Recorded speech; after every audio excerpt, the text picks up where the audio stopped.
Merci de votre fidélité au programme de Renouveau TV. Bienvenue dans votre émission Le Grand Jury. Ce soir, le Grand Jury reçoit Dr Ahmed Sow. Il est expert international, ancien candidat à l'élection présidentielle ici au Mali. Dr Sow, merci de cette comparution devant le Grand Jury. Merci beaucoup, c'est moi qui vous remercie. Avec moi pour vous interroger, Abdraman Keïta. Lui, il est directeur de publication du journal Le Témoin et occasionnellement, il dirige aussi le journal Le 22 septembre de son voisin Chana Takiou. Keïta, merci d'être là. Bonsoir, merci. Elhadj Chana Takiou, qui est directeur de publication. Combien de fois Elhadj déjà? Ah oui, plusieurs fois, plusieurs fois déjà. Donc, Keïta, bon, on continue. Hein. Ça, c'est l'éternelle protestation. Je vais l'amener cette année.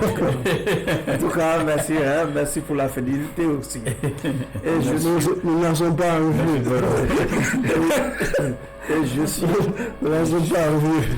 suis Oumar B. Sidibé pour ceux qui nous suivent sur la radio Renouveau FM ou la 98.1 FM. Encore une fois, bienvenue à toutes et à tous, surtout à nos téléspectateurs de la cité des Balanzans. Je vais parler de la région de Ségou. Docteur, déjà votre regard sur la composition du jury? Bon, je connais. Vous êtes un terrain connu. Je suis un terrain connu. C'est un excellent jury avec deux membres qui sont très pertinents, qui en même temps ont une très grande objectivité professionnelle. Donc je me plais vraiment à pouvoir débattre avec eux sur les sujets d'actualité nationale et internationale. Ce qui est bien clair, Keïta, nous avons Dr Sow. Oui, nous sommes vraiment sensibles à la flatterie et nous lui rendons exactement, nous aussi, parce que je ne pense pas qu'on puisse avoir un invité qui condense autant les problèmes qui traversent le pays aujourd'hui. Un expert, comme vous l'avez dit, et je pense que les téléspectateurs et les auditeurs ont beaucoup de choses à tirer de lui et de son expertise. C'est des problèmes qui traversent le pays aujourd'hui. Et il vient à un moment où on constate quand même un certain dégel dans la liberté d'expression. Donc vraiment, il saura vraiment en profiter pour dire réellement ce qu'il pense avec le talent qu'on lui sait. Chana? C'est un homme d'expérience, un intellectuel, un homme cultivé, un homme politique. Donc, nous aurons beaucoup de choses à dire avec lui. D'accord. Allons-y. Avant déjà d'aborder l'actualité domestique avec l'invité, vous avez l'habitude de l'interroger sur l'actualité internationale. Oui, c'est monsieur le président ou monsieur l'expert, monsieur le ministre. Monsieur le ministre, certainement. Monsieur le ministre, le plus... nous sommes bien élevés. Sauf que le titre le plus actif, c'est l'expert. L'expert, oui. Monsieur le ministre, je pense... Donc vraiment, l'expert, nous allons l'interroger sur les États-Unis d'Amérique, parce que le 20 janvier prochain, qui est la fête de l'armée malienne également, on en parlera. Le président des États-Unis, le tout nouveau président, Donald Trump, sera investi. Est-ce qu'il y a des enjeux au niveau mondial de cette deuxième présidence ce grand retour de Trump? C'est tous les enjeux au niveau national. L'impact. L'impact, on est minime dans ça. C'est pourquoi j'ai demandé. C'est l'Afrique, effectivement. C'est ce qui nous concerne. Alors, ce qui est sûr, c'est que d'abord, il va y avoir un impact sur le plan interne. C'est clair. Une première chose positive, c'est qu'il n'y a pas eu de crise post-électorale. Si c'était le contraire, les États-Unis seraient à feu et à sang aujourd'hui parce qu'il n'allait jamais accepter sa défaite et ses partisans, notamment ce qu'on appelle les Dark Maga, allaient agir avec violence. On nous dit que c'est le pays le plus démocratique du monde. Non. Si vous parlez de violence.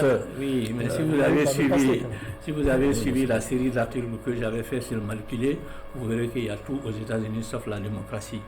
Ça, je le maintiens fort et si vous voulez, bon? on pourrait le démontrer. Oui, non. Tout sauf la démocratie aux Il y a États-Unis. pas c'est l'argent. C'est l'argent. C'est l'argent qui fait les présidents aux États-Unis. Et je peux vous dire aussi que le risque, c'est que moi j'ai vu, je l'ai suivi, hein, et je l'ai publié au fur et à mesure. Il y a eu ces manipulations des électeurs qui est incroyable. On ne peut pas imaginer. Notamment avec Elon Musk. C'est clair. Ils ont fait des choses qui n'ont rien à voir avec la réalité. Elon Musk, le fondateur du réseau X. Le propriétaire du réseau X. D'ailleurs, Joe Biden ne s'est pas trompé. Dans son discours d'adieu, il a dit qu'il y a un risque. Parce qu'aujourd'hui, l'information est entre les mains des gens qui sont des oligarques, en fait. Et quand vous voyez la puissance de frappe de Elon Musk, il y a plus de 200 followers qui suivent Elon Musk. Et quand Elon Musk va... 200 millions, pardon. Et quand il va monter une fausse interview de Kamala Harris, monter sur l'IA, sur l'intelligence artificielle, et qui balance. Et ça, c'est relayé plus de 700-800 fois. Et puis il y a les algorithmes qui poussent. Il y a un réel danger. Il est pressenti dans l'équipe de Trump. Il va être celui qui va être chargé de casser l'administration. Et on a monté un département spécial qui est chargé de l'efficacité gouvernementale et qui est chargé en réalité d'enlever toutes les agences qui gênent Trump, que ce soit la CIA qui a été faire des investigations chez lui, l'épulation. On va vers ça. On va aller vers la politique la plus rétrograde et la plus... Mais ça c'est régulier aux États-Unis, l'épuration au niveau de l'administration. Chaque président vient avec son administration, c'est connu. Non, il y a une continuité de l'État quelque part. D'ailleurs, le directeur général de la CIA, c'est Trump qui l'a nommé, Biden l'a gardé. En général, il fait 10 ans. 15 ans des fois. Donc, il y a une continuité. Lui, il a changé. Je vais vous dire, prenez le département de la justice. La ministre de la justice, c'est une avocate de Trump. Le numéro 1, le numéro 2, le numéro 3, ce sont tous des avocats actifs de Trump. C'est pour casser. D'abord, tout ce qui est comme affaire contre lui, vous savez qu'il a été condamné. Ils vont mettre fin à ça. Il a mis un de ses plus fidèles comme directeur de la... Comment il pourrait mettre fin à ça?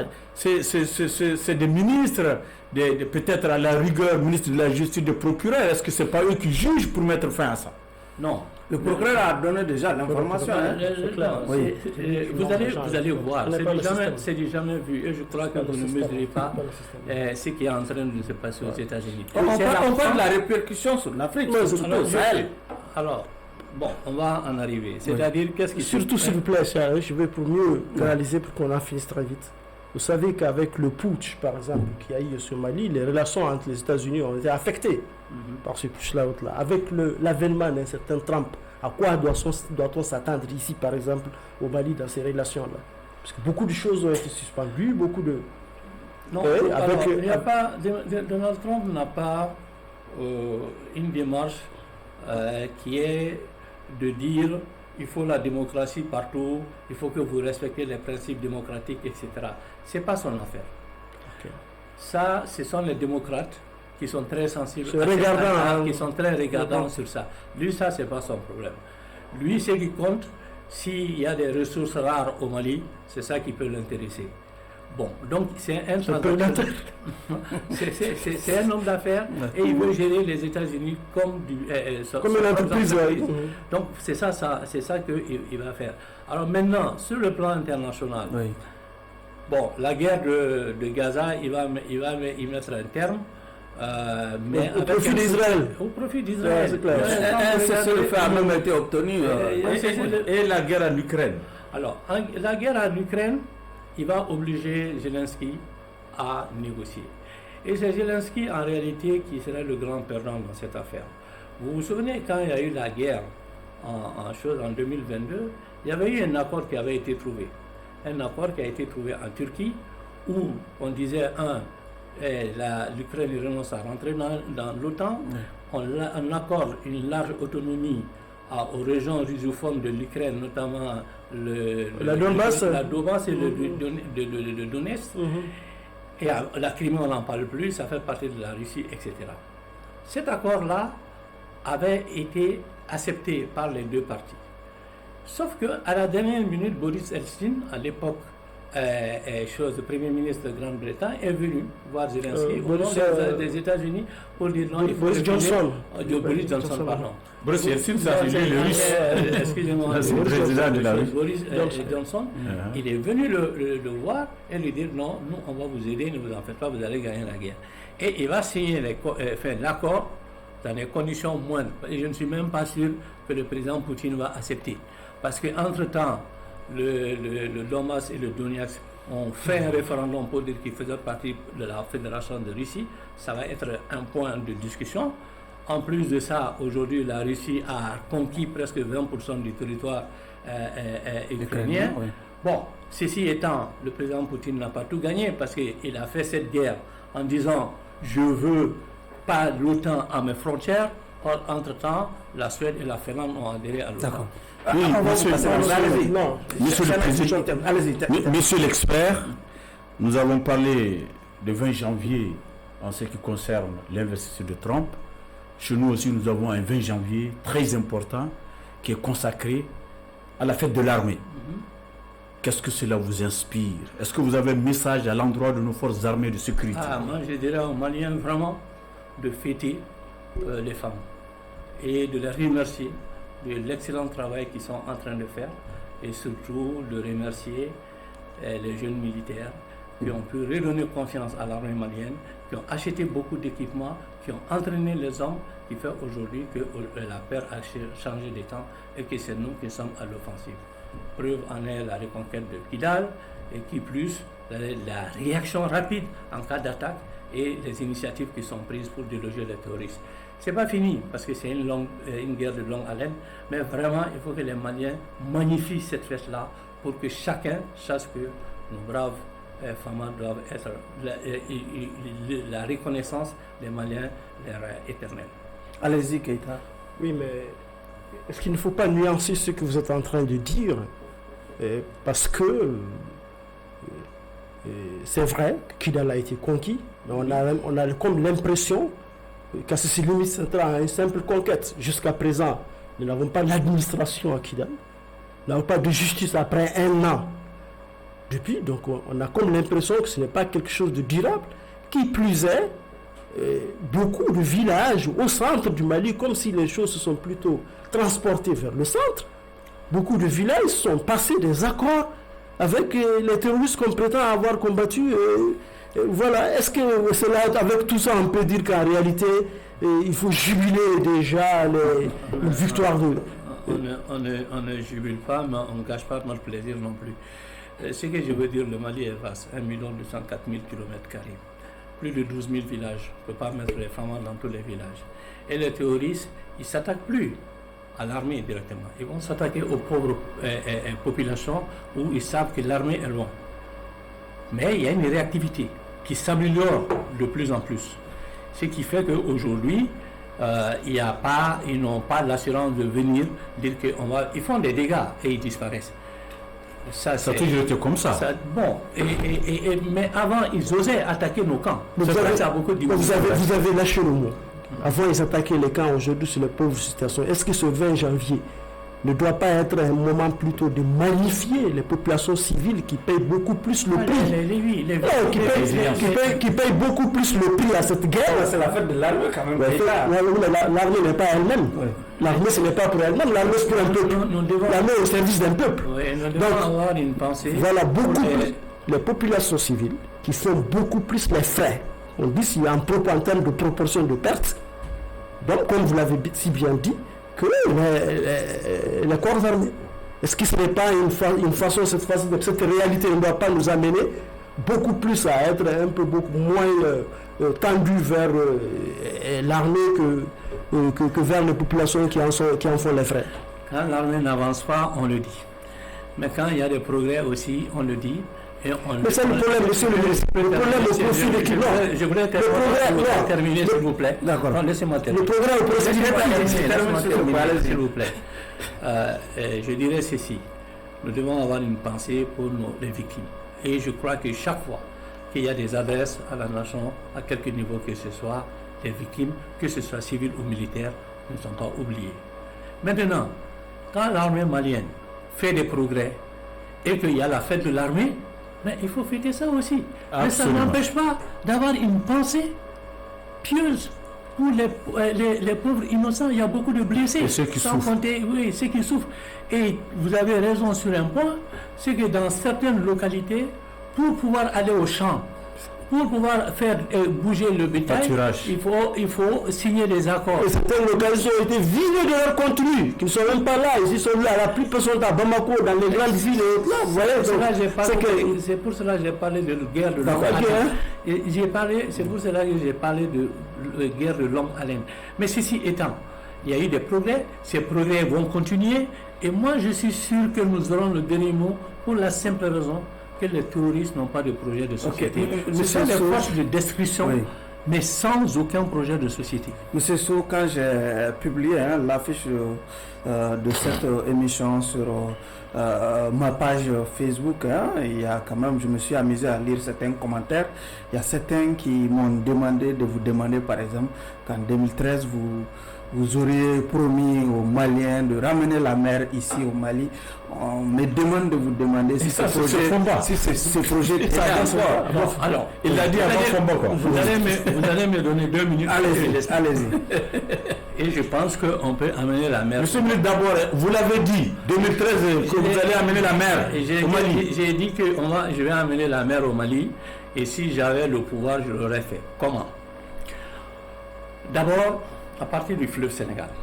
Le fleuve Sénégal, dans le cadre de l'OMVS, il y a un projet qui consiste à aller... Le fleuve Sénégal, ce n'est pas la mer. Non, laissez-moi c'est branché à la mer. C'est un accès à la mer. Mais pas une... Ça ne pas de la mer.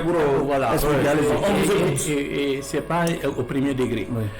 Je veux dire simplement qu'à partir du fleuve Sénégal, à partir de Saint-Louis... En BDJ et en BDJ. Voilà. On a à peu près 56 monticules qui est dans le bassin du fleuve qu'il faut casser. Il n'y a que 2 grandes entreprises qui peuvent le faire. C'est des entreprises américaines, donc Caterpillar, et puis les Chinois aussi. Et donc il faut remblayer, renforcer les berges et faire en sorte que l'eau soit sur le fleuve à tout moment. De façon à ce qu'on fasse des ports fluvio-maritimes sur tout le parcours en Mauritanie, au Sénégal, en Mauritanie, au Mali. Et à Mbidini, de faire un port à Mbidini. Et en même temps, il faut développer le rail Dakar-Bamako, de façon à ce qu'à partir de Mbidini, on puisse transvaser et amener les marchandises par voie routière et chaude. Brancher le fleuve à la mer. Ce qui veut dire qu'on branche la mer au fleuve qui va venir là. Deuxième voie d'accès, c'est le barrage de Fomi en Guinée. En faisant le barrage de Fomi, ça va permettre au fleuve de Liba d'abord de sauver le fleuve de Liba qui risque de disparaître. Ensuite, ça va permettre de réguler le cours du fleuve toute l'année. Toute l'année. Ce qui veut dire, vous savez... Donc il n'y aura pas de décrue. Non, ça veut dire qu'il n'y aura pas de décrue. Non, il y a suffisamment d'eau. 12 mois. Avec le barrage de Fomi. Le barrage de Fomi.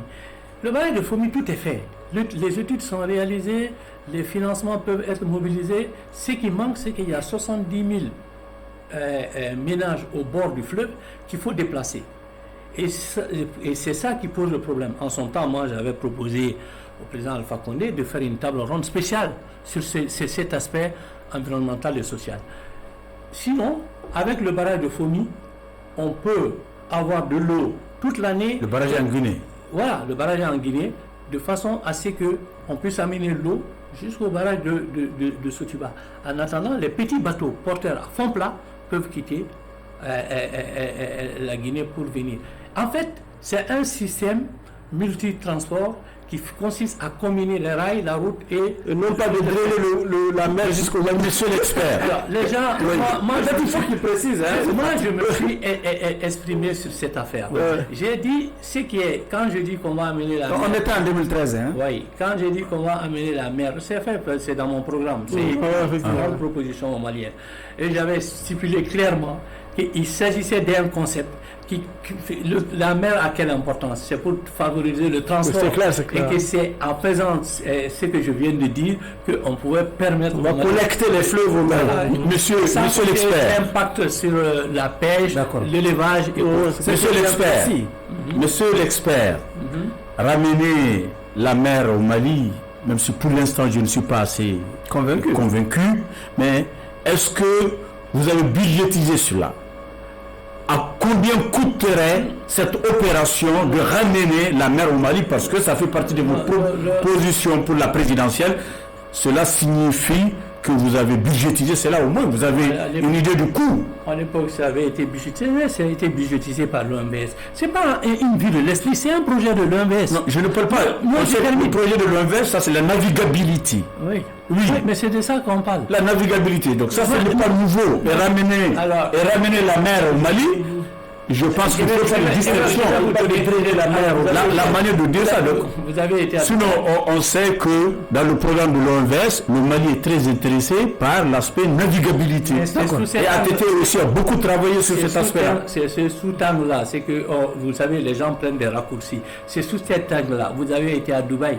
Si vous allez au Dubaï, au centre de Dubaï, vous voyez la mer qui circule. Quand on dit la mer circule, c'est l'eau de mer, enfin c'est l'eau qui est drainée de la mer pour circuler dans Dubaï. C'est exactement le même concept que j'ai pris, que j'ai développé. Donc il n'y a rien de nouveau, c'est vraiment le programme de l'OMVS. Par contre, la mer pourrait venir au Mali par la catastrophe. Ouais. Parce qu'avec la montée des eaux, il n'est pas exclu que des pays disparaissent et que la mer se retrouve dans le Sahara. Allez-y, Keïta. Oui, est-ce qu'on va évoluer? Allez-y. Parce que parlons à l'ancien ministre des Mines. Et nous savons que le pays est traversé aujourd'hui par des problèmes sur le secteur minier, avec des arrestations, des confiscations et autres là. Toutes choses dont l'État se délecte. Et on a même entendu le ministre des Finances dire que grâce aux mines, ils ont pu augmenter le budget, les recettes de 500 milliards supplémentaires. Et au-delà.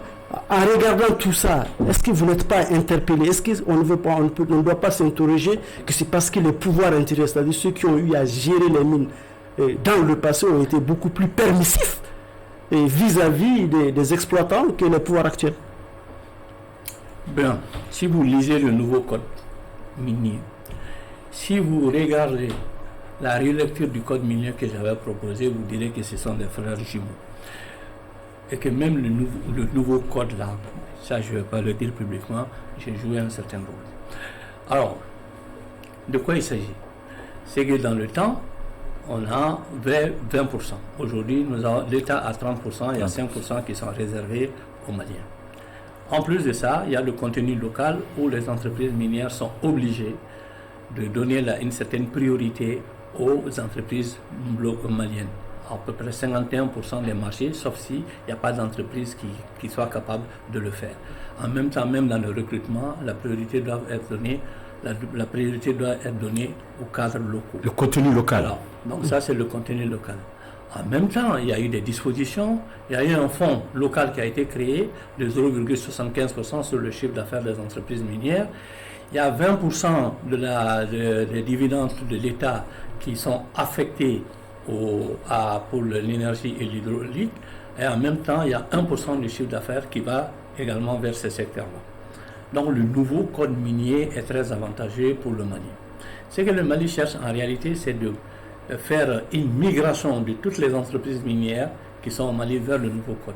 Et c'est là où il y a des résistances parce que la loi n'est pas rétroactive. Voilà. Bon, en plus de ça, l'audit Pourquoi la loi n'est pas rétroactive? On a vu dans le cadre des émoluments des députés, des gens de CNT, c'est un principe. La Cour constitutionnelle c'est un principe universel. La loi peut être rétroactive. Oui, sauf si c'est expressement rétroactif. Oui, expressement. Oui. Notre Cour constitutionnelle a accepté la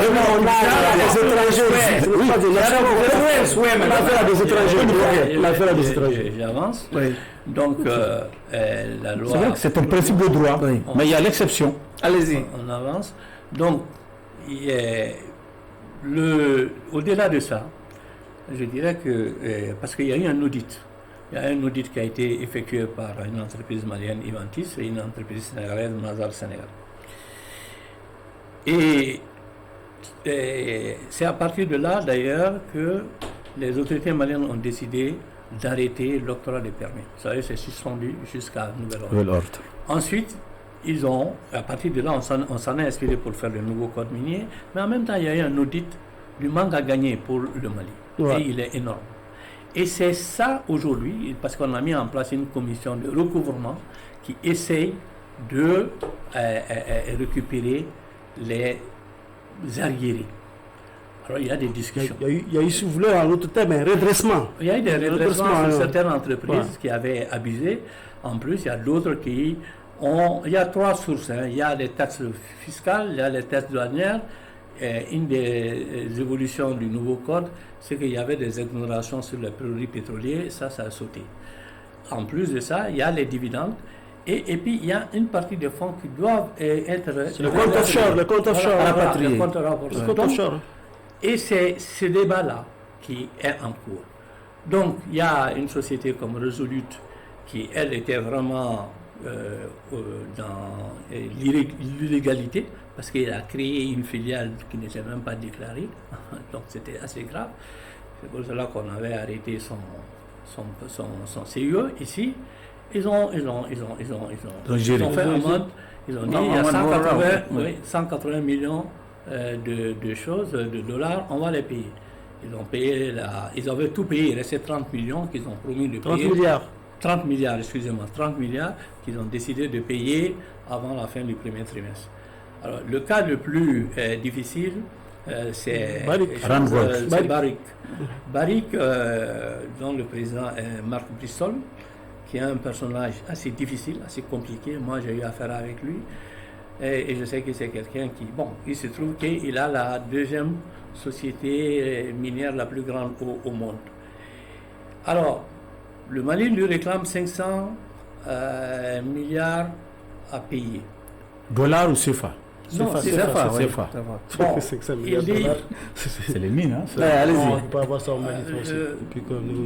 Allez-y. La question est juste, hein, parce que je me pose la question. Si c'est 500 milliards... C'est 500 milliards maliens, du CFA, ouais, CFA, ouais. Alors, et donc, du coup, il conteste. Et donc, il y a eu un bras de fer. En plus de ça, il ne veut même pas entendre parler du nouveau code. Ça, il a dit non, il n'y a pas question. Parce que lui, il est engagé avec le Mali sur la base de des anciennes conventions. Voilà, donc il dit qu'il n'est pas question. Donc, il y a eu, je dirais, un rapport de force. Il est très arrogant aussi, hein? Non, je le connais, je connais le personnage. Il est caractériel, je le connais. Il est difficile. Caractériel. Bon. Moi-même, j'ai eu affaire avec lui, là, une fois. Il est un peu spécial, Marc Bristol. Bon, pour tout dire, on ne se parlait pas. En tant que ministre? En tant que ministre, moi, on ne se parlait pas. Donc, c'est quelqu'un qui est extrêmement difficile. Bon, il avait des soutiens locaux, c'est ça le drame aussi dans nos pays. Alors, maintenant... Il refuse, donc le Mali a dit, ben, dans ces cas, nous, on va saisir ou bien. Donc, on a lancé un mandat d'arrêt international contre lui, contre le directeur général de choses, du complexe de Loulou ou Konto. Je pense qu'il y a 4 directeurs qui sont en prison. Bon. Il y a des cadres qui sont en prison, mais il y a le directeur général aussi qui est en fuite. Il y a un mandat d'arrêt qui est lancé contre lui. Et maintenant, le Mali a décidé de stopper ces exportations. 3 tonnes d'or. Alors, quand ils ont bloqué ça, bon, il a demandé l'arbitrage du Cour international. Hein. Bon, et en même temps, le Mali est allé plus loin. Le Mali a fait une saisie conservatoire sur la mine. Bon, donc on est dans une sorte d'impasse. Maintenant, quand on analyse de prime abord, on dirait que le Mali a tout à fait raison. Mais je dirais que dans les décisions de ces choses, il y a toujours une temporalité qu'il faut intégrer et il faut trouver toujours un équilibre entre la rigueur, ce que nous devons faire et la réalité du marché international. Vous savez, le secteur minier est un secteur très capitalistique. Il demande des millions de dollars d'investissement. Alors, avec ces bras de fer, je me pose la question, comment ça va se passer? Est-ce que, d'abord, les sociétés minières qui sont là, quand on regarde, il y a à peu près 76, si je ne me trompe pas, entreprises qui ont des permis de recherche, non, qui ont des permis d'exploitation. Et il n'y a que 10 qui sont en phase d'exploration. Ça veut dire que l'exploration est presque arrêtée au Mali depuis 2020. Ça veut dire qu'on ne recherche pas encore de l'or. Donc il n'y a pas d'alternative à la mine. De l'or et d'autres ressources aussi. Oui, non, sur d'autres secteurs, ça va mieux. On pourrait parler du lithium. Si on m'avait demandé quels étaient les grands... On va en parler. J'allais dire que c'est la mine de Goulimina. Bon, ceci étant, donc, il y a même les entreprises qui sont actuellement sur le terrain vont continuer à exploiter parce qu'ils ont fait des investissements et le cours de l'or est assez élevé et continuera à être élevé dans les 2-3 années à venir, sinon plus. Par contre, à mon avis, elles ne vont pas faire de recherche. Elles ne vont pas faire de recherche additionnelle.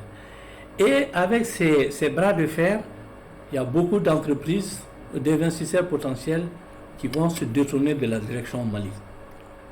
Alors, maintenant, est-ce que nous pouvons aller jusqu'à nationaliser les mines et donner à la SOREM, qui est la société nationale? Oui. Et ça m'amène à parler de l'étatisation de l'économie malienne, qui à mon avis est une erreur. Penser qu'on peut nationaliser ou on peut faire que des projets d'État comme dans le secteur minier, comme le secteur énergétique, avec les centrales photovoltaïques. Comme pendant la Première République. C'est une erreur. Non pas que cela ne soit pas possible. Non pas que cela ne soit pas possible.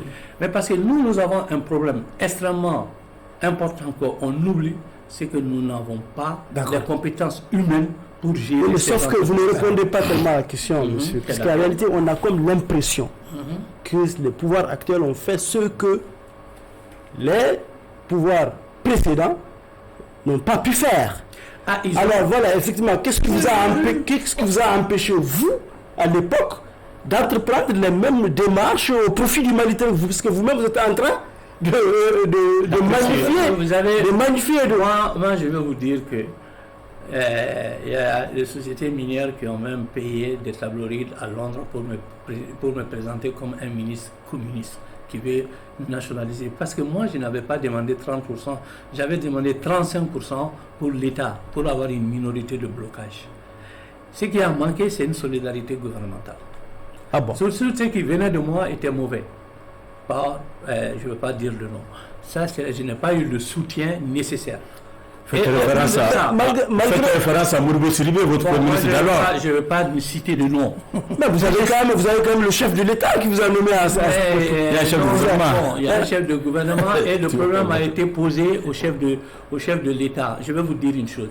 Moi, j'ai quand même pris la mine de fer de Rio Tinto, qui est la plus grande société minière au Mali. On a été dire au président que si on fait ça, ça va être catastrophique. J'ai dit au président... Bon, selon vous, quel sera le sort de l'or bloqué, conservé? Quel sera aujourd'hui? Oui, non, mais d'abord, je vais dire ceci, qui est important, c'est que les jeunes qui sont là ont eu plus de courage que nous pour faire cet audit et de mener un certain nombre d'actions. C'est courageux et honnête. Non, ils l'ont fait. Moi, mais avec les conséquences que vous venez de dire. Alors, si le courage doit avoir des conséquences aussi néfastes que vous-même vous avez développé, ce qu'on doit l'appeler courage. Alors, c'est un certain point de vue. C'est pour cela que je parle d'équilibre. Il faut trouver toujours un équilibre. et tu vas dire que je suis un équilibriste. Et il faut trouver toujours un équilibre entre la souveraineté et la réalité du monde. Abdrahmane a évoqué votre qualité d'ex-ministre de l'énergie et des mines. Il a évoqué la question des mines. Moi, je vais m'intéresser à la question énergétique. Hein? Et une fois sur ce même plateau, vous avez parlé du cas de la Côte d'Ivoire.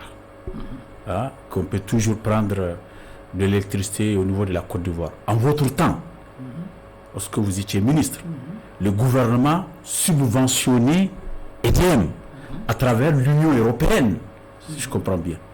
Est-ce qu'aujourd'hui, si nous améliorons nos relations avec l'Union européenne, est-ce que vous pensez qu'on peut avoir davantage d'électricité?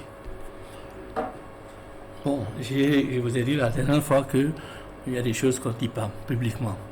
Mais je pense qu'il y a des solutions qui peuvent être discutées. Ceci étant, moi je trouve qu'il y a une piste de solution qu'on avait évoquée ici la dernière fois. Je vous avais dit que les classes moyennes, ceux qui ont les moyens, devaient sortir du secteur de EDM et d'installer des panneaux photovoltaïques. Je crois que c'est ce que le président a dit dernièrement. Et moi, je vous avais dit que vous... Les classes moyennes, est-ce qu'il peut empêcher aux classes supérieures aussi d'aller dans le domaine? Ah non, tout le monde est libre d'y aller. Oui, tout le monde est libre d'aller, mais je dis ceux qui ont les moyens. Ceux qui ont les moyens, de façon à ce que le décharge qui puisse aller vers les institutionnels et les classes les plus faibles. Donc, ça, c'est une des solutions. L'autre solution, c'est de créer une solution urgente. Et il faut la civilité énergétique. Parce que, vous savez, moi, quand j'étais ministre et que les gens partaient, je m'amusais des fois à aller dans les bureaux, c'est moi qui éteignais les clim. Est-ce que ça a changé? Je ne suis pas sûr. Donc, il y a beaucoup d'économies à faire. Et même au niveau des gens, chez eux, des fois, il y a des appareils qui sont branchés, ça ne sert à rien. Donc, on consomme inutilement. Il faut qu'on ait un réflexe économie d'énergie. Mais à chaque fois que vous parlez de ça, moi, j'ai une frustration. Et je vais vous dire pourquoi. Parce que j'ai l'impression qu'on lutte le problème de l'énergie du pauvre. On parle de l'électricité. L'électricité, il y a combien de Maliens qui ont accès? Moins de 20%. Moi, je veux qu'on parle du bois énergie. Parce que c'est du bois énergie. Parce que c'est un drame.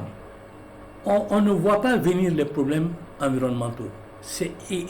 Parce qu'avec la croissance démographique, nous sommes en train de raser nos petites forêts. Et ça va continuer. Donc du coup, avec les foyers 3 pierres là, c'est moins de 15% qui montent sur la marmite. Il faut une généralisation de foyers améliorés.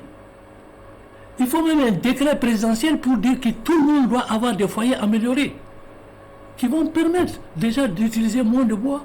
Mais revenez à ma question, monsieur le ministre. Non, mais attends, ce que j'ai dit est beaucoup plus important. Donc, il faut aussi qu'il y ait même les charbons, et même ceux qui transforment les fours à charbon, là, il y a des fours casamançaises qui permettent d'augmenter le rendement du charbon. Au lieu d'utiliser 1 kilo de bois pour avoir 400 grammes de charbon, on peut aller jusqu'à 600-700 grammes. Il y a une véritable politique d'énergie à faire, en combiné avec les problèmes environnementaux. Et ça, je voudrais vraiment qu'on puisse en tenir compte. Oui, Côte d'Ivoire et Union européenne. Alors, Côte d'Ivoire, vous savez, la Côte d'Ivoire, je l'ai dit, nous fournissait de l'électricité. On avait du mal à payer. Maintenant, on peut trouver les moyens, pas l'Union européenne seulement, même la Banque mondiale, de payer les arriérés de la Côte d'Ivoire et de partir sur une nouvelle base. Mais cela relève du Mali. C'est Mali qui doit faire la demande. Il faut une volonté politique réelle. Il faut que le Mali... moi, je ne sais pas. Alors, c'est là où aussi, si vous me permettez une parenthèse, qu'il faut être prudent. Pourquoi? Parce que souvent, nous n'avons pas tous les éléments d'appréciation d'une affaire. Il faut être au pouvoir et être au centre du pouvoir. Moi, quand j'étais ministre, j'étais un sectoriel, j'avais une vision verticale des choses. Quand je suis devenu conseiller spécial du président, qui plus avait confiance en moi, qui me donnait un certain nombre de dossiers sensibles, j'avais une vision horizontale. Et c'est là où j'ai vu que les choses n'étaient pas aussi simples. Et moi, j'ai eu des dossiers entre les mains que je vous ai vu, vous, la presse traiter, nationale et internationale, où vous étiez complètement à côté, qui n'avaient rien à voir avec la réalité. C'est pour cela, dans cette affaire de Côte d'Ivoire, je me dis que la logique voudrait qu'on renoue vite avec la Côte d'Ivoire. Mais si ça ne se fait pas, peut-être qu'il y a des raisons que nous ignorons. Donc, des raisons, c'est-à-dire. Mais il peut y avoir, je viens de dire que... Est-ce que, monsieur le ministre, il y a une raison plus que le besoin populaire d'énergie et d'électricité? Est-ce qu'il peut y avoir une raison d'État qui soit au-dessus des besoins et de la nécessité de fournir de l'énergie? Puisqu'on vous a entendu, comme Charles l'a dit là-dessus, la dernière fois. La dernière fois, on vous a entendu. On se rappelle ce que vous avez dit ici. Bien sûr. Moi, je ne sais pas qu'est-ce qui a pu un peu nuancer votre approche de la question. Non. Mais en réalité, je pense que, est-ce que vous pensez qu'il peut y avoir une raison d'État qui soit supérieure aujourd'hui à la nécessité de donner de l'énergie aux gens avec l'ensemble de l'impact de ce qu'on connaît comme impact du manque de cette énergie sur l'économie nationale? Alors, vous avez tellement raison que je dirais que rien ne vaut la satisfaction des besoins des populations. Voilà. Tout régime qui ne résout pas les problèmes quotidiens des populations finit par être enlevé par les populations. Ça peut durer un certain temps, mais ça ne peut pas continuer. Donc il faut absolument résoudre les problèmes des populations. Donc on est tout à fait d'accord sur ça. Maintenant, ce que j'ai dit, il n'y a pas de nuance. J'ai pris simplement, et je me suis posé la question. Vous avez voulu faire un clin d'œil pour le pouvoir. Moi, je n'ai pas besoin de faire de clin d'œil pour le pouvoir, parce que, bon, voilà. Moi, je parle, j'ai dit ce que je pense, et je pense que je le dis en toute objectivité et en toute honnêteté. Ce que je veux dire simplement, c'est que ce problème de la Côte d'Ivoire, ou même d'autres, peuvent être résolus dans la mesure où nous avons des bailleurs de fonds, que je ne vais pas nommer, qui sont en mesure de nous accompagner pour payer les arriérés et qu'on puisse reprendre avec la Côte d'Ivoire. Pourquoi ça ne se fait pas? C'est là où je me suis posé la question en disant, est-ce qu'il y a des raisons que nous ne maîtrisons pas? C'est une explication. Le bon sens de l'effort se dirige vers là-bas. Ah, évidemment. Oui. Monsieur, effectivement, sur la même question, qu'est-ce que vous pensez de l'alternative de plus en plus vers laquelle on se dirige, de mettre l'accent sur la photovoltaïque?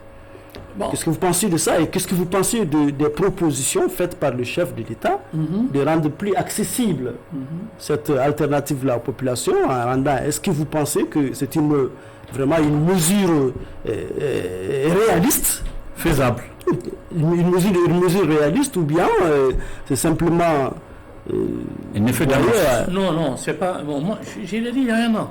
Si on nous avait écouté, on aurait gagné un an déjà. Moi, je l'ai dit ici, sur ce plateau, je vous ai même invité à le faire. Le problème, c'est qu'actuellement, ça fait combien de mois qu'on l'a annoncé, mais on a du mal à le voir se dessiner. Ce qui avait été annoncé, c'était qu'on allait installer des centrales de 50-100 mégas. Oui, voilà. On parle de subvention des kits solaires. Voilà. Mais ça, c'est tout à fait souhaitable. Nous avons du soleil.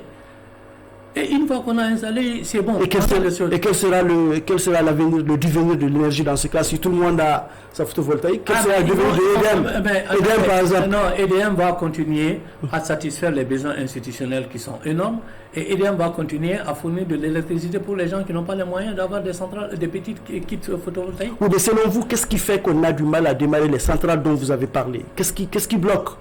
On a eu les marchés ont été attribués. On connaît, les sites ont été. Mais la raison a été donnée quand même. Non, je ne pense pas que cette raison soit une raison assez. Comme quoi l'occupation des sites qui devaient l'abriter par des occupants illégaux, ainsi de suite. Je ne pense pas que cela soit vraiment une raison fondamentale qui puisse bloquer des investissements de centaines de milliards de francs CFA. Non, moi je pense pour vous, est-ce qu'aujourd'hui, c'est l'État même, c'est-à-dire l'État même de nos relations internationales, de nos partenariats permet d'avoir les fonds qu'il faut pour investir dans ce domaine-là, dans les proportions que nous avons annoncées? Alors, c'est pour cela que j'ai dit qu'il faut faire attention à une sorte d'étatisation de l'économie. Les projets qui ont été signés... C'est le budget national.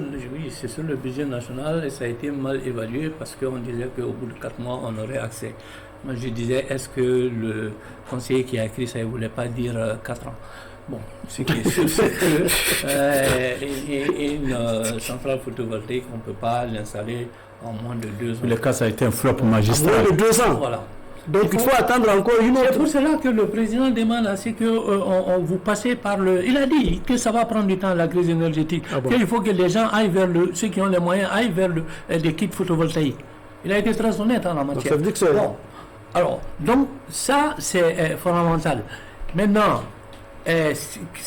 vous dites pourquoi ça se fait. Moi, c'est une des interrogations aussi, parce qu'aujourd'hui, il y a des entreprises.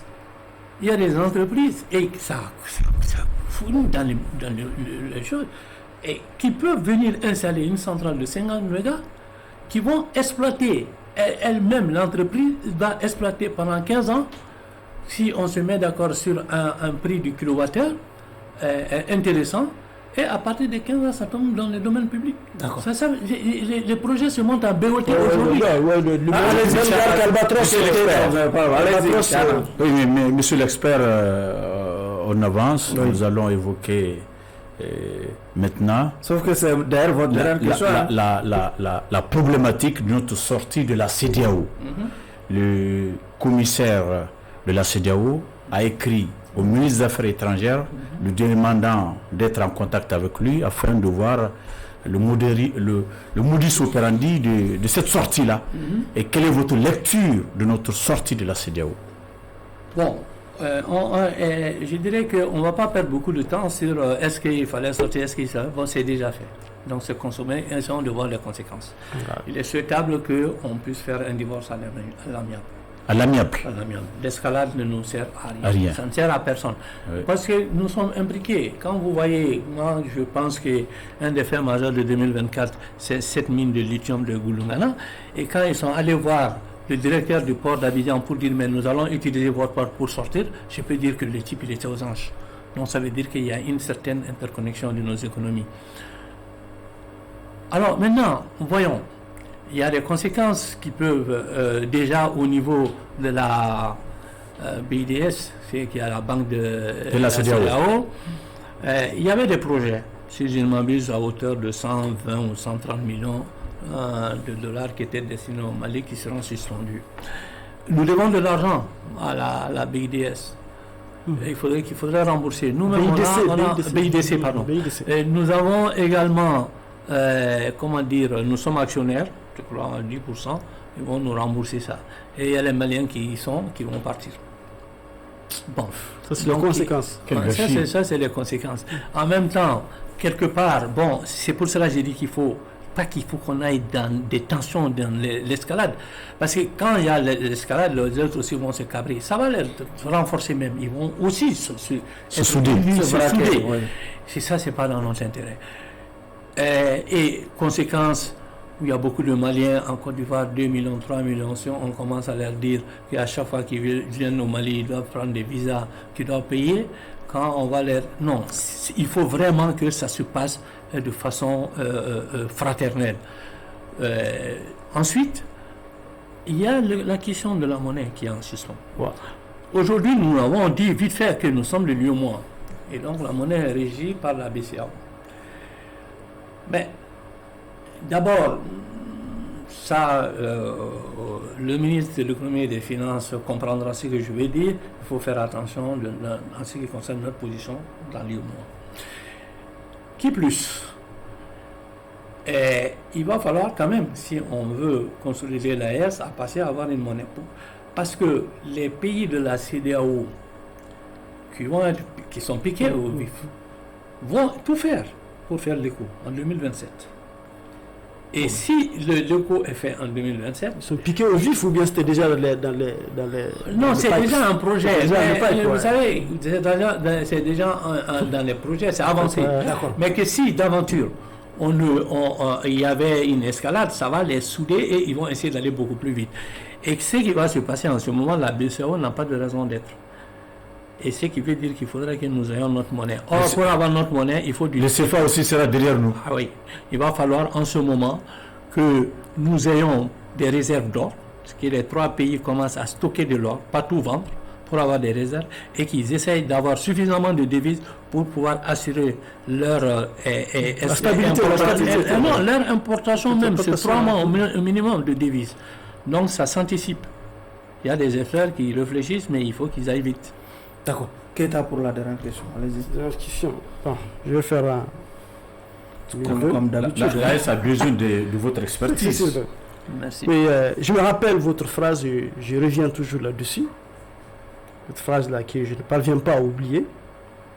Pour moi, dans tous les cas, on ne devrait pas, parlant du retour à l'ordre constitutionnel, on ne devrait pas dépasser le cap de 2022. Dépasser le cap de 2022 sera une catastrophe. C'est une prophétie. Est-ce qu'en réalité, nous sommes déjà... À chaque fois, vous posez la Oui, question. est-ce que nous sommes déjà dans la catastrophe aujourd'hui et que vous avez... Qu'est-ce que vous en pensez? Que vous n'avez pas profité? Non, mais je ne sais pas. Non, vous qui Non, votre êtes pas plus sur le terrain que moi. Aujourd'hui, c'est votre expertise qui compte. Il me semble que vous êtes retard de 2 jours. C'est votre expertise qui compte. Est-ce que comment aujourd'hui, se manifeste la catastrophe que vous avez prophétisée? Oui, mais alors, moi, je priais le bon Dieu pour avoir tort. Mais malheureusement, la situation est là. Vous n'avez pas trouvé quelqu'un qui va vous dire que ça va mieux. Tout le monde va dire que ça ne va pas. Donc la situation est là. Est-ce qu'on aurait pu l'éviter? Dieu se le sait. Maintenant, ce qu'il faut, c'est arriver. J'ai vu qu'il y a eu des avancées, puisque quand vous regardez le budget national, il y a quand même 85 milliards ou plus, 80 milliards ou 85 milliards qui sont là, 80 milliards pour les élections, dont 6 milliards à l'EDGE. Et moi, je me félicite, quand j'ai regardé le budget, je me félicite de certaines avancées. C'est un signal. J'ai dit c'est un signal. C'est un signal. Mais au-delà de ça, il y a eu quand même il y a un certain nombre d'avancées. D'abord, le déficit budgétaire, il est autour de 18%. Oui. Et qui plus, on a augmenté le budget du ministère de l'Environnement, qui est passé de 10 à 25 milliards. Ça, c'est énorme, parce que le problème environnemental est important. Et le budget du ministère de la Réconciliation ou de choses a été aussi fortement augmenté. Ça, c'est des signes assez importants. Maintenant, il n'y a pas de calendrier électoral. Les signaux dont vous avez parlé, on ne se reflète pas dans le discours du président dans son adresse ouverte. Est-ce qu'on doit vraiment s'en réjouir autant tel que vous êtes? Non, moi je parle de plan budgétaire. Où il y a eu des avancées et qu'il faut se féliciter de ces avancées-là. Maintenant, le budget, c'est des prescriptions, c'est des inscriptions. Et cela ne veut pas dire que c'est la réalité. La vraie réalité, c'est la volonté politique. Est-ce que vous voyez vraiment une réelle volonté politique d'aller à l'ordre constitutionnel? Bon, à partir du moment où il n'y a pas de calendrier, on ne peut pas parler de volonté politique. Alors maintenant, il faut laisser un peu de temps. Nous avons un nouveau Premier ministre qui est un homme de dialogue, qui garde son portefeuille de ministre de l'administration territoriale, qui dès son arrivée a réuni le dialogue avec la classe politique et les associations de la société civile. Donc, il faut espérer qu'il va continuer et qu'au fil de ces... Parce que je crois savoir qu'on veut d'abord faire la réforme des partis politiques, faire un nouveau code des charte des partis politiques. Et qu'à partir de ce préalable-là, il y aura une discussion avec les forces pour qu'ensemble, ils définissent le calendrier. Alors, vous voyez, il y a une chose. Si le pouvoir s'était mis dans son coin seul, comme on a eu à le dénoncer pour la Constitution, pour dire voici la date des élections, on va dire il n'y a pas eu de concertation et c'est de l'arbitraire. Bon, maintenant qu'ils disent on va faire d'abord la charte des partis politiques, ensuite on va définir avec les partis politiques le calendrier pour que ce soit consensuel, et on a patience d'attendre. Docteur, nous sommes malheureusement au terme des débats pour le compte de cette audience. Présent, le jury va se retirer pour procéder à la délibération. Keita, nous sommes dans les secrets de la délibération. Personne ne nous entend. Bon, Monsieur le Président, d'abord je salue vraiment son courage de se prêter à nos questions. Un moment un peu crucial, même s'il vient à un moment où on constate un certain dégel, comme je l'ai dit au départ. Et je m'attendais à ce qu'il en profite pour être beaucoup plus libre dans la façon, la manière d'exprimer ses idées, ses pensées. Mais j'ai retenu qu'il le fait avec beaucoup de retenue et de réserve. Et je ne lui en veux pas pour ça, Monsieur le Président. Et cela l'a amené peut-être même à verser dans certaines incohérences sur lesquelles je ne vais pas m'attarder. Par rapport à l'homme, s'il faut vraiment le comparer à celui qu'on avait connu par le passé, il y a eu des sujets sur lesquels il était beaucoup plus poignant et par rapport auxquels il s'est montré un peu mesuré aujourd'hui. Nous faisons face à l'homme politique qui est obligé aussi de tenir compte de ses projets et de ses ambitions pour ne pas verser le bébé avec l'eau du bain. Et je pense que ça a été vraiment sa posture. Et par ailleurs, je pense que nous avons été réellement édifiés. Et l'expert a su vraiment se mélanger à l'homme politique convenablement, avec beaucoup d'équilibrisme tel qu'il a eu à le dire quelque part. Donc je ne pense pas que vraiment les mesures de prudence qu'il a eu à prendre puissent vraiment affecter outre mesure les informations utiles qu'on a tirées de son turc. C'est pourquoi je vous demande, Monsieur le Président, de le libérer. Chana. Merci, Monsieur le Président. Encore une fois, Monsieur le Président, je pense qu'il faudrait le rappeler, Djoliba TV News n'aime plus. Ne l'oublions pas. Ne l'oublions pas. Djoliba a perdu le signal depuis très fort longtemps et manifestement la sanction de 6 mois est en train de s'imposer. On lui a retiré le signal ou un peu. La sanction de 6 mois est en train de s'imposer, hélas. Monsieur le Président, notre cher président, le président Ibeka nous a quittés aussi il y a 3 ans. Je pense que c'est le lieu et le moment de lui rendre hommage. Hommage pour ce qu'il fut, notre président. Hommage pour le grand patriote qu'il fut. Nous prions pour le repos de son âme, que le paradis soit sa dernière demeure. Amen. Cela dit, Monsieur le Président, je pense que nous avons trouvé un Ahmed Sow très décontracté. Il a répondu à toutes nos interrogations. Très honnêtement, j'étais satisfait des réponses, même si je ne suis pas convaincu du fait qu'il pourrait amener la mer au Mali. Ces explications ne m'ont pas du tout convaincu. Mais je sais que dans le programme de l'OMVS, il y a un aspect navigation du Sénégal. C'est de ça qu'il parle. C'est de ça qu'il parle. Pour les internautes qui ne déforment pas un peu. Si c'est vraiment l'aspect navigation de l'OMVS, je pense qu'on se retrouve. Mais quand on dit pour le citoyen lambda amener la mer au Mali, comme l'a dit M. Fomba, vraiment, ça pose un problème. Ça pose un problème. Donc, dans le cadre de l'OMS, cela est compréhensible parce qu'il faut des moyens énormes et c'est nos 3 pays qui vont mobiliser ces moyens-là pour la navigation. Cela dit, Monsieur le Président, je pense qu'on ne doit pas le retenir dans le cadre du lien de l'accusation. Dans les liens de l'accusation, parce que vraiment, il a excellemment répondu à nos interrogations.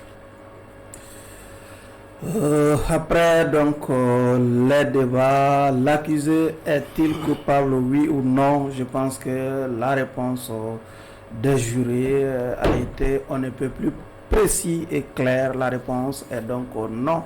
Par conséquent, monsieur l'accusé, vous êtes purement et simplement libéré des liens de l'accusation. Vous êtes acquitté. Un dernier mot. Ouais, je vous remercie, c'est toujours un plaisir. Je voudrais dire à mon jeune frère Abderrahmane que moi je n'ai pas d'agenda politique. Et d'ailleurs, je m'achemine véritablement vers un retrait. Oui, honnêtement. Donc peut-être même que c'est notre dernière rencontre. Parce qu'il y a des engagements que je dois prendre qui m'obligeraient à ne pas être sur le terrain. Non, on vous aura, dans le cadre de ces engagements-là, on vous aura. On va parler d'entreprise, on va parler d'entreprise, on va parler du secteur privé, on va dire comment il faut booster l'économie malienne, etc. Donc on ne verra pas de débat politique. C'est pour dire que quand je viens, c'est toujours avec un grand plaisir, c'est pour débattre et j'aime bien qu'on Ceci étant... Il faut dire aussi qu'il n'y a pas de clin d'œil pour le pouvoir. Non, absolument pas. Mais pour quelle raison? Je ne suis demandeur à rien, je vous l'ai dit toujours. Ça fait plusieurs années que je ne suis pas demandeur. On m'appelle, on me demande mes conseils, je donne mes conseils. Et ce que je fais, c'est quand même de dire que nous devons tous, Maliens, accompagner pour la réussite de la transition. Si la transition échoue, c'est le Mali qui échoue et nous échouons tous. Donc ça, nullement, je suis dans cette posture-là et c'est pour cela que j'essaie de positiver les choses et j'essaie de pousser. Donc, mais ce n'est pas pour moi-même. Nous sommes des otages de la transition, s'il vous plaît. Nous sommes des otages de la transition. En tout cas, merci beaucoup. Merci beaucoup. Merci beaucoup et c'est toujours un plaisir de renouveler. Je pense qu'on aura l'occasion dans d'autres circonstances de pouvoir débattre et de faire avancer. Le travail que vous faites, ce n'était pas de la flatterie. Moi, j'en suis très satisfait. Je vous suis régulièrement. J'ai vu Mara la semaine dernière. Je suivrai mon ami Muntaka la semaine prochaine. Et je pense que c'est ça qui fait avancer. Comme dit Tchana, il faut débattre. C'est du débat qu'il y a et la lumière. Merci infiniment. En tout cas, nous vous remercions également. C'est donc tout pour ce numéro de votre émission Grand Jury, comme on annonce déjà la semaine prochaine, c'est-à-dire le jeudi prochain, Maître Muntaka, le président du CENID, Faso Yiriwaton, comparaîtra devant ce même